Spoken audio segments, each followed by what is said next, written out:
بسم اللہ الرحمن الرحیم۔ حضرت مولا علی شیر خدا کرم اللہ تعالی وجہ الکریم کے غلام کہتے مجھ سے فرمانے لگے حضرت علی غلام سے، چلو خریداری کرنے چلیں، چلو میں کورس پاک میں حاضر تھا، سفر کرتا رہتا ہوں تو سیکھتا بھی بڑا ہوں۔ تو ایک پیر صاحب کہ صاحبزادے ان سے کہنے لگے کہ ابا، کچھ خادم بھی تھے اور صاحبزادہ صاحب بھی تھے، کہنے لگے ابا وہ جو دیگیں پکائی تھی نا لنگر کے لیے وہ 3 ٹھنڈی ہو گئی ہیں اور 4 گرم ہیں، اب آگ جلانی پڑے گی، ان کو گرم کرنا پڑے گا، تو آپ فرمائیے کیا کرنا ہے؟ ایسے نہ کریں کہ ان کو ملا دیں تو ساری ذرا مناسب سی ہو جائیں گی تو کھانا کھلا دیں۔ ان بزرگوں نے بڑی شاندار بات کی۔ ہمارا جو کہ مزاج نقص تلاش کر کے لانے کا ہے نا، تو خیر ڈھونڈیں گے تو انشاءاللہ خیر بھی ملے گی۔ انہوں نے بڑی عمدہ بات کی، کہنے لگے بیٹے جب تم ان مریدوں کے گھروں میں جاتے ہو تو یہ تمہیں ٹھنڈا سالن دیتے ہیں، جب تم ان کے ہاں جاتے ہو تو کیا ان کا یہی رویہ ہوتا ہے کہ ٹھنڈا گرم مکس کر کے تو دے دو، گزارا ہو جائے گا؟ تو صاحبزادے کی آنکھیں کھل گئیں، باپ کی طرف دیکھنے لگے، کہنے لگے پتر یہ تمہارے ساتھ بڑا پیار کرتے ہیں، یار تھوڑا سا تو تم بھی کرنے کی کوشش کرو نا، تھوڑا سا تو کرے نا، تھوڑا سا تو پیار کرنے کی کوشش کریں۔ میرے عزیز، حضرت مولا علی شیر خدا کرم اللہ تعالی وجہ الکریم غلام سے کہنے لگے چل بیٹے خریداری کرنے چلیں۔ غلام کہتا ہے شیر خدا مجھے مارکیٹ میں لے آئے، محض اس کو واقعہ نہ سمجھیے گا، ذرا اس کی گہرائی میں اتریے گا، یعنی غلام کو، خادم کو فرماتے ہیں 2 جوڑے کپڑوں کے خریدے، ایک بہت مہنگا تھا ایک بہت سستا تھا۔ پکی بات تھی کہ مہنگا آقا کا ہے، سستا غلام کا ہے۔ خادم کہتا ہے وہ دونوں کپڑے تھیلے میں ڈال کے میں نے اٹھائے، وہ چوک آ گیا جہاں سے مولا علی نے اپنے حجرہ نور میں جانا تھا اور میں نے اپنے گھر جانا تھا، تو فرمانے لگے بیٹے میرے والا ذرا مجھے دے دو۔ تو میں نے وہ مہنگا جوڑا نکال کے دیا، تو فرمانے لگے یہ نہیں میرا تو دوسرا ہے۔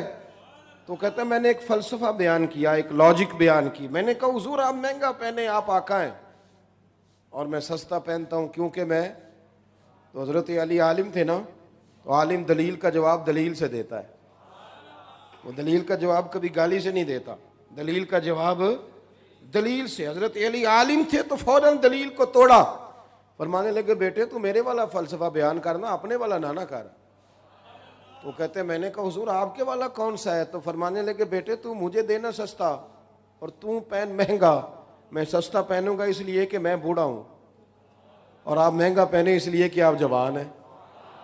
تو وہ خادم کہتا ہے کہ مجھے اتنا لطف آیا شیر خدا کی باتوں کا، اتنا لطف آیا۔ فرماتے ہیں وہ جوڑا دے کے چلے گئے، زمانے بیت گئے، وہ وصال کر گئے، لیکن جب بے قرار ہوتا ہوں اور قرار لینا چاہتا ہوں تو شیر خدا کی وہ بات یاد کر لیتا ہوں، میرے دل کو ٹھنڈا کرتی۔ اب کبھی مسکرا کے ملے ہوں، کبھی کسی نے اشارہ کیا ہو اور آپ اتر گئے ہوں گاڑی سے اور ایک لمحے کے لیے آپ نے اس شخص کی بات سنی ہو، آپ ہو سکتا ہے اپنے بیٹے کو لاکھوں روپیہ بھی دیں تو وہ یہ کہہ دے کہ ابا جی آپ انوکھے تو نہیں نہ دیتے، سارے باپ ہی محنت کرتے ہیں۔ ہو سکتا ہے بیوی کو آپ بے حساب دیں تو وہ کہے کہ سارے لوگ ہی دیتے ہیں، لیکن کسی غریب کو کبھی اتر کے آپ نے 100 کا نوٹ تھمایا ہو تو وہ ساری زندگی بیان کرے گا، وہ یاد کرے گا۔ ہم نا وہ لیول نہیں بنا پاتے، وہ ذوق نہیں بنا پاتے، وہ چیز آ جاتی ہے کہ میں کچھ، اس محفل میں مہمان خصوصی کہ ماشاءاللہ سارے علماء ہیں، لیکن میں تو اس کو مہمان خصوصی سمجھتا ہوں نا جس نے اپنے ہاتھوں سے اشتہار لگائے، جس نے مسجد میں جھاڑو دیا اور جس نے محنت کری، اور جو فوراً بعد صاحبزادہ صاحب کے گلے لگے گا محفل کے بعد اور اس کی آنکھیں بھی روشن ہوگی اور کہے گا حضرت ہماری محفل کتنی کامیاب ہوئی، حالانکہ نہ بیچارے کی فوٹو آئی، نہ وہ اسٹیج پہ آیا، نہ کسی نے نام لیا۔ یہ مہمان خصوصی ہوتے ہیں لیکن ان کو ضائع کر دیا جاتا ہے، وہ احساس جو ان کے لیے ہونا چاہیے، وہ محبت جو ان کے لیے ہونی چاہیے۔ میں اکثر کہتا ہوں وہ نا جب ہم طالب علموں کے نام پہ چندہ جمع کرتے ہیں نا تو کمیٹی والے اعلان کرتے ہیں کہ ان سے پیار کرو، ان کے قدموں کے نیچے فرشتے پر بچھاتے ہیں، یہ اعزاز طالب علم کا بیان کیا جاتا ہے۔ پھر بڑی عید پہ نا اسی طالب علم کے سر پہ کھال بھی رکھ دی جاتی ہے۔ تو میں کہتا ہوں کہ آپ نے تو شان بیان کی تھی کہ پیروں کے نیچے فرشتوں نے پر بچھائے، اور اب آپ کو کیا ہو گیا؟ آپ نے اس کے سر پہ قربانی کی کھال رکھ دی۔ وہ خیال کرنا چاہیے، یہ اعزاز بیان کر کے، یہ شان بیان کر کے پھر آپ نے یہ رویہ اختیار کیا۔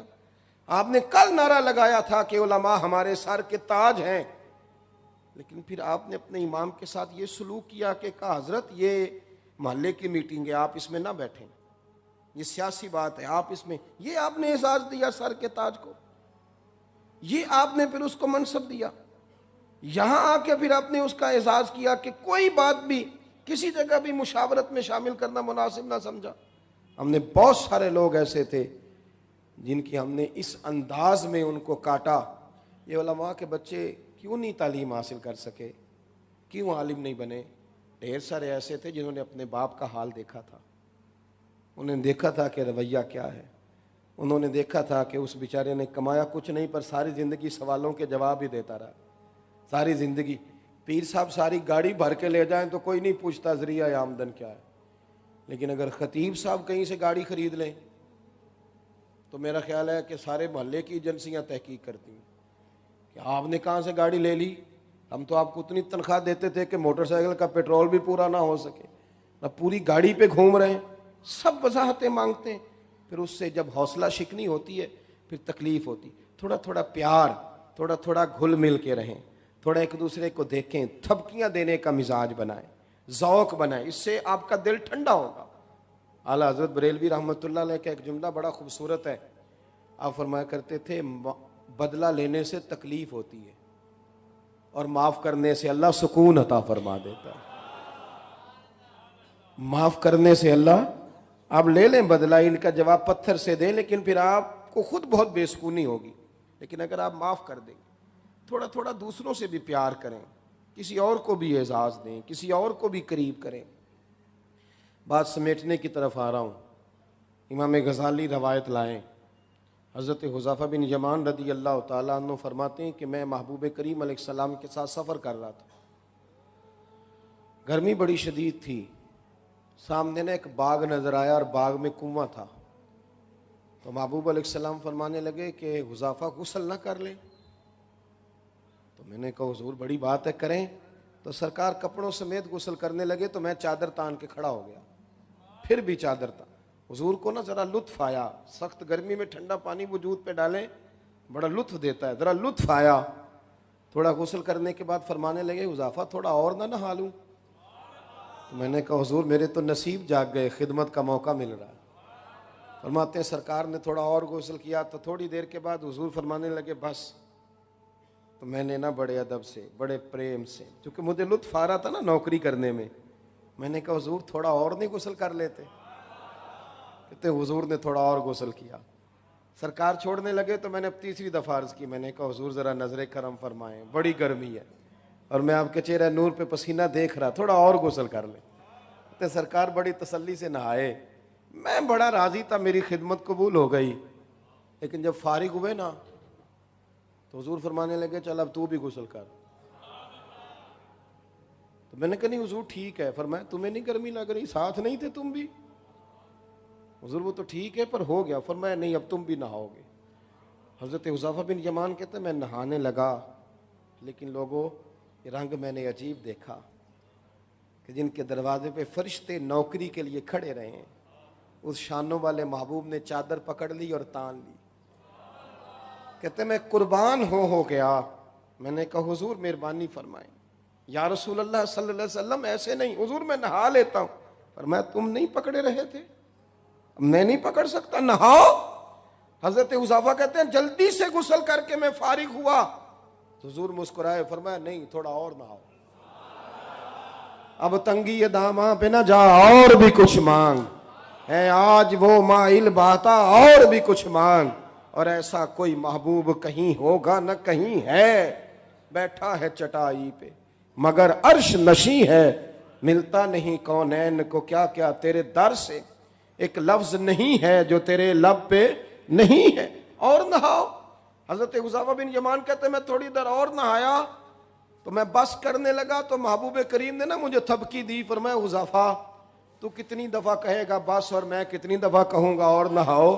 بات ختم کرتے ہیں. حذیفہ 2 حرفی بات ہے, جتنی دیر میں نے غسل کیا تم نے بھی اتنی دیر ہی کرنا ہے.